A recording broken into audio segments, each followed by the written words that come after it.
Welcome to affairs alchemy. आज 4 जून 2026 है और आज 4 जून 2026 के करंट अफेयर्स के जितने भी इम्पोर्टेंट क्वेश्चंस होंगे वो सब आज हम डिस्कस करेंगे और उनसे रिलेटेड जितने भी इम्पोर्टेंट फैक्ट्स होंगे वो सब मैं आपको इस वीडियो में बताऊंगा। तो वीडियो में लास्ट तक बने रहिएगा। हमारा पहला क्वेश्चन होगा, हाल ही में भारत ने किस स्वदेशी आवासीय सतह पर मार करने वाली missile air to surface missile का सफल परीक्षण किया है?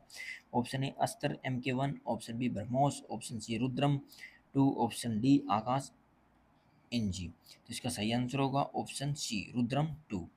तो भारत ने हाल ही में जो स्वदेशी रुद्रम टू है, जो surface to air to surface missile है, उसका सफल परीक्षण किया है। यह जो मिसाइल है दुश्मन के रडार, संचार केंद्रों और अन्य महत्वपूर्ण सैन्य ठिकानों को निशाना बनाने में सक्षम है। रुद्रम टू जो है किसके द्वारा बनाई गई है? वो DRDO के द्वारा बनाई गई। DRDO में कहा RCI जो है रिसर्च सेंटर इमारत, जो कि हैदराबाद में है, उसके जो DRDL है उसने इसको तैयार किया है।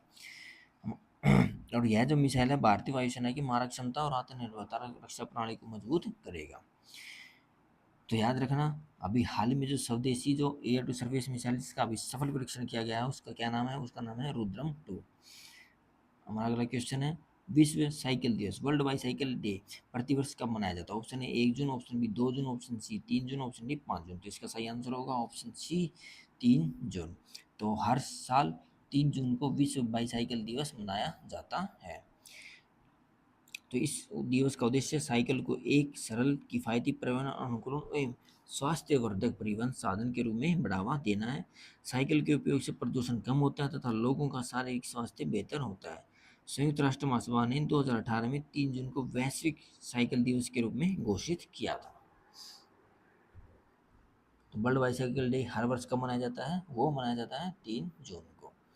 हमारा अगला क्वेश्चन है, राष्ट्रीय पंचायत पुरस्कार 2025 के अंतर्गत देश भर की कितनी उत्कृष्ट पंचायतों को सम्मानित किया जाएगा? Option A 32, option B 36, option C 42, option D 52। तो इसका सही आंसर होगा ऑप्शन सी 42।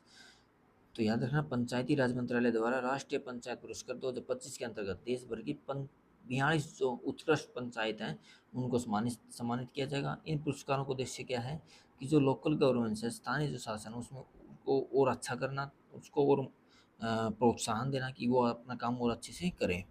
पुरस्कारों के माध्यम से जो है सतत विकास हो गया, महिला सशक्तिकरण हो गया, आधारभूत संरचना विकास तथा सतत विकास लक्ष्यों के प्रभावी क्रियान्वयन को मान्यता दी जाती है। यह पहल ग्रामीण विकास एवं सुशासन को बढ़ावा देने की दिशा में महत्वपूर्ण कदम माना गया है। हमारा अगला क्वेश्चन होगा, विश्व में सबसे अधिक मानव आबादी का समर्थन करने वाला नदी बेसिन कौन सा है? तो इसका ऑप्शन ए है अमेजन अमेजन नदी बेसिन, ऑप्शन बी नील नदी basin, option C Ganga Brahmaputra मेघना नदी बेसिन, ऑप्शन डी यांगत्जी नदी बेसिन। तो इसका सही आंसर होगा ऑप्शन सी गंगा ब्रह्मपुत्र मेघना नदी बेसिन। तो गंगा ब्रह्मपुत्र नदी बेसिन तो विश्व में सबसे अधिक मानव आबादी का समर्थन करने वाला नदी बेसिन है। यह जो बेसिन है भारत, बांग्लादेश, नेपाल, भूटान और चीन में फैला हुआ है और इस बेसिन में 65 करोड़ 650 मिलियन से अधिक लोग निवास करते हैं। यह विश्व के सबसे घनी आबादी वाले क्षेत्रों में से एक है और यह बेसिन 3 प्रमुख नदी प्रणालियों से मिलकर बना है, गंगा, ब्रह्मपुत्र और मेघना। तो यह जो क्षेत्र कृषि, पेयजल, सिंचाई, मत्स्य पालन और जल विद्युत उत्पादन के लिए अत्यंत महत्वपूर्ण है। तो सबसे अधिक मानव आबादी को समर्थन करने वाला नदी बेसिन कौन सा है? वो है गंगा, ब्रह्मपुत्र, मेघना, GBM नदी बेसिन। ठीक है। हमारा अगला क्वेश्चन रहेगा, हाल ही में लॉन्च किया गया मिशन सेने हजोरी किस उत्पाद को वैश्विक luxury brand, global luxury brand के रूप में विकसित करने से संबंधित है? ऑप्शन ए पश्मीना ऊन, ऑप्शन बी कांचीपुरम रेशम, ऑप्शन सी मूंगा रेशम, ऑप्शन डी एरी रेशम। तो इसका सही आंसर होगा ऑप्शन सी मूंगा रेशम। तो मिशन सेन हजोरी का जो उद्देश्य है असम की जो मूंगा रेशम है उसको वैश्विक लग्जरी ब्रांड के रूप में स्थापित करना, उसको प्रमोट करना। और यह एक क्लस्टर आधारित विकास कार्यक्रम है जो उत्पादन, प्रसंस्करण, ब्रांडिंग और विपणन को मजबूत करेगा। मूंगा रेशम जो अपने प्राकृतिक सुनहरी चमक और अत्यधिक टिकाऊपन के लिए विश्व भर में प्रसिद्ध है। मूंगा रेशम केवल असम में ही उत्पादित होती है और इसे GI टैग भी मिला हुआ है। हमारा अगला क्वेश्चन है, हाल ही में पटना उच्च न्यायालय की अगले मुख्य न्यायाधीश चीफ जस्टिस के रूप में किसे नियुक्त किया गया है? ऑप्शन ए न्यायमूर्ति एम त्रिवेदी, ऑप्शन बी न्यायमूर्ति गीता मित्तल, ऑप्शन सी न्यायमूर्ति मीनाक्षी मदन राय, ऑप्शन डी न्यायमूर्ति हिमा कोहली। तो इसका सही आंसर होगा ऑप्शन सी न्यायमूर्ति मीनाक्षी मदन राय। तो जो न्यायमूर्ति मीनाक्षी मदन राय हैं, तो उनको पटना उच्च न्यायालय की अगले मुख्य न्यायाधीश के रूप में अपॉइंट किया गया है। वे इस पद पर नियुक्त होने वाली प्रमुख महिला न्यायाधीशों में से एक है। मुख्य न्यायाधीश जो है उच्च न्यायालय के प्रशासनिक जो न्यायिक जो कार्य होते हैं उसका नेतृत्व करते हैं। पटना उच्च न्यायालय जो बिहार राज्य का सर्वोच्च न्यायिक संस्थान है। जो न्यायमूर्ति मीनाक्षी मदन राय हैं वो सिक्किम से बिलोंग करती है। हमारा अगला क्वेश्चन है, हाल ही में केंद्रीय माध्यमिक शिक्षा बोर्ड सीबीएसई के अध्यक्ष चेयरपर्सन के रूप में किसे नियुक्त किया गया? Option A Nidhi Chhibber, option B Rahul Singh, option C Lokhande Prashant Sitaram, option D Sanjay Kumar. तो इसका सही आंसर होगा ऑप्शन सी लोखंडे प्रशांत सीताराम।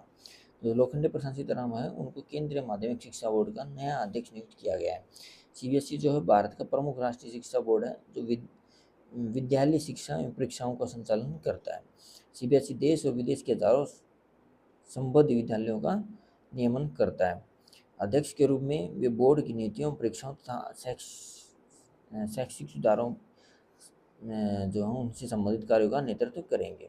तो सीबीएसई के नए चेयरपर्सन कौन बने हैं? लोखंडे प्रशांत सीताराम, एक सीनियर आईएएस ऑफिसर रह चुके हैं। हमारा अगला क्वेश्चन है, हाल ही में 3 से 7 जून 2026 तक भारत की आधिकारिक यात्रा पर आने वाली वेनेजुएला की कार्यवाहक राष्ट्रपति कौन है? Option A Maria Corina Machado, option B Delcy Rodriguez, option C Diana Mondino, option D Xiomara Castro. तो इसका सही आंसर होगा ऑप्शन बी डेल्सी रोड्रिगेज। तो वेनेजुएला की कार्यवाहक राष्ट्रपति डेल्सी रोड्रिगेज 3 से 7 जून तक जो है 3 से 7 जून 2026 तक भारत की यात्रा पर हैं और इस यात्रा के दौरान भारत और वेनेजुएला के बीच ऊर्जा, व्यापार, निवेश, फार्मास्यूटिकल, स्वास्थ्य तथा नवीकरणीय ऊर्जा जैसे क्षेत्रों में सहयोग पर चर्चा होगी। डेल्सी रोड्रिगेज प्रधानमंत्री नरेंद्र मोदी सहित अन्य वरिष्ठ अधिकारियों, भारतीय अधिकारियों से भी मुलाकात करेंगे। तो वियतनाम जो वेनेजुएला की जो कार्यवाहक राष्ट्रपति जो 3 से 7 जून तक भारत की आधिकारिक यात्रा पर कौन है? Delsey Rodriguez.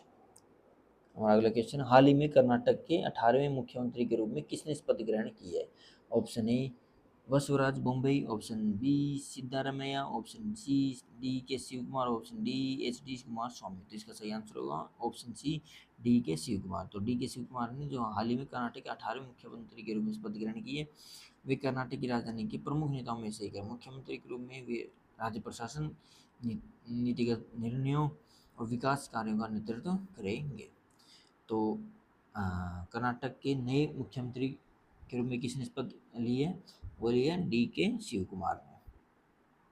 हमारा अगला क्वेश्चन है, हाल ही में प्रोटियन ई गवर्नमेंट टेक्नोलॉजी के प्रबंध निदेशक एवं मुख्य कार्यकारी अधिकारी एमडी एंड सीईओ के रूप में किसने पदभार ग्रहण किया है? Option A Sandeep Bakshi, option B Ajay Rajan, option C Amitabh Chaudhary, option D Prashant Kumar. तो इसका सही आंसर होगा ऑप्शन बी अजय राजन। तो जो अजय राजन जो है उन्होंने हाल ही में जो प्रोटीन ई गवर्नमेंट टेक्नोलॉजी जो है उनके एमडी और सीईओ के रूप में पदभार ग्रहण किया है। प्रोटीन ई गवर्नमेंट टेक्नोलॉजी जो भारत की अग्रणी डिजिटल सार्वजनिक और संरचना digital public infrastructure e governance सेवा प्रदान करने वाली कंपनी है। ये कंपनी जो है कराधान, पहचान, पेंशन, डिजिटल भुगतान तथा अन्य नागरिक सेवाओं से जुड़े तकनीकी समाधान विकसित करती है। तो प्रोटीन ई गवर्नमेंट टेक्नोलॉजीज के नए एमडी और सीईओ कौन बने हैं? अजय राजन। ओके फ्रेंड्स, आज के लिए इतना ही। कमेंट करके ज़रूर बताइएगा कि आपको ये वीडियो कैसी लगी और वीडियो को लाइक और शेयर ज़रूर कीजिएगा और आगे ऐसे ही करंट अफेयर्स पे इम्पोर्टेंट वीडियोज़ के लिए मेरे चैनल को सब्सक्राइब कीजिएगा। Thank you. जय हिंद, जय भारत।